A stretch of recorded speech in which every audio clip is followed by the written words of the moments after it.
What's the most painful thing you were wrongfully accused of? My neighbor's 7-year-old daughter, Ada, used to come over to my house almost every weekend just to finish my snacks. But I never stopped her because I liked the company, even if she didn't say much.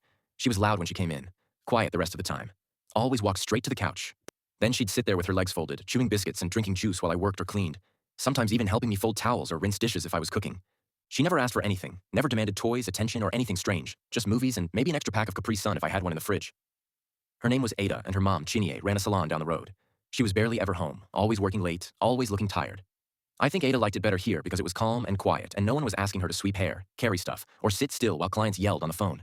It became an unspoken thing. She'd show up with crumbs on her shirt and hair in tiny braids.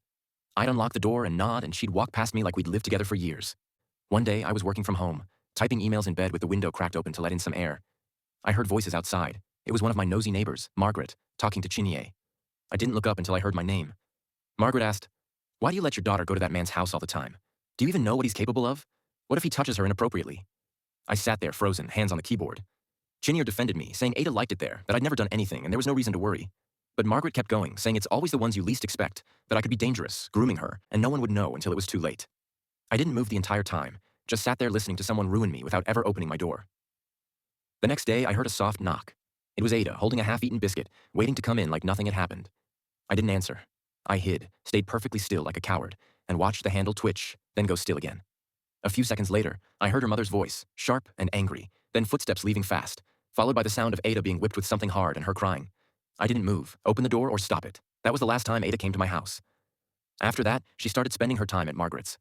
I'd see her sometimes from the window, walking over with a plastic bag in her hand, sometimes waving at the security guard but never looking in my direction. I told myself it was better this way, that at least she was being watched by someone, even if it wasn't me. But then yesterday, I got home late and saw police cars everywhere, lights flashing against the buildings, neighbors outside whispering. I asked someone what happened. He looked around like he wasn't supposed to say, then told me Margaret had been arrested. I asked, "Arrested for what?" He looked straight at me and said she'd been molesting young girls in the neighborhood, including Ada. Suddenly, I couldn't breathe. I stood there with my keys in my hand, my body numb. Apparently, one of the girls Margaret had been abusing got angry when Margaret kicked her out because Ada was there. She told her mom everything. The mom didn't believe it until she came back and caught Margaret in the act, naked on top of Ada. That's when she screamed, people started running, and the police were called.